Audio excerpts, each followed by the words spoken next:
ng bayan, maasahan anumang panahon.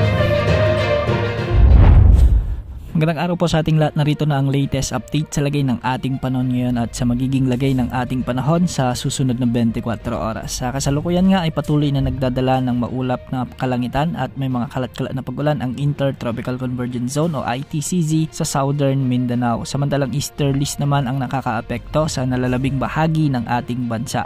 Sa ngayon nga ay makikita natin sa ating satellite animations na may mga kaulapan na may kalat-kalat na pag-ulan at thunderstorms ang nararanasan sa Soc-Sargen, sa may Zamboanga Peninsula, lalo na sa may Zamboanga del Sur, Zamboanga Sibugay, sa may Davao Occidental, Basilan, Sulu at Tawi-Tawi. Dulot ito ng umiiral na Intertropical Convergence Zone. Hindi inaalis ang banta o posibilidad ng mga biglang pagbaha o pagguho ng lupa, lalo na kung may mga katamtaman hanggang sa kung minsan ay malalakas na pagbuhos ng ulan.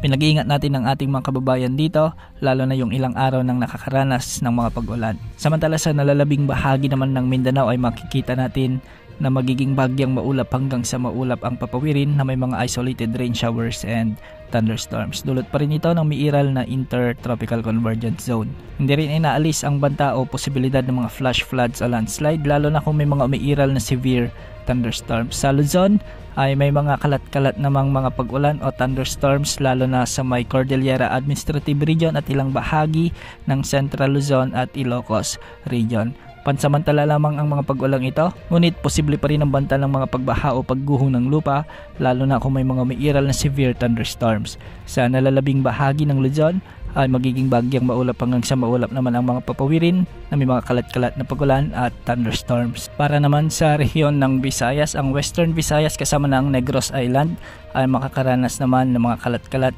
na mga pag-ulan dulot ng mga localized thunderstorms at may mga thunderstorms din tayong nakikita sa may Eastern Visayas. Sa Central Visayas ay magiging bagyang maulap hanggang sa maulap ang mapapawirin na may mga kalat-kalat ding mahinang pag-ulan. Sa kasalukuyan ay wala tayong namomonitor na LPA o potensyal na bagyo sa loob at labas ng ating area of responsibility.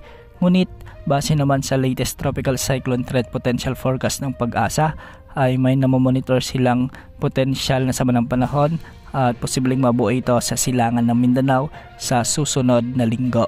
Base naman sa ginagamit nating wind models gaya ng GFS ay posible rin na may mamaong sama ng panahon at hindi rin inaalis ang posibilidad na lumakas ito bilang bagyo. Kaya kung makikita natin sa ating wind model na ito ay posibleng lumakas nga ito bilang isang bagyo. Posible itong lumapit sa may Eastern Visayas at dalawang senaryo ang nakikita natin.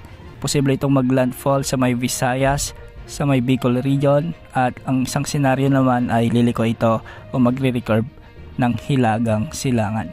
Dahil matagal at malayo pa, ang consistency ng weather outlook na ito ay hindi pa gaanong malalaman. Bukas asahan pa rin ang pag-iral ng mainit na easterlies sa malaking bahagi ng bansa, kaya mag-ingat po lalo na yung mga may comorbidities, lalo na sa banta ng heat stroke at heat cramps.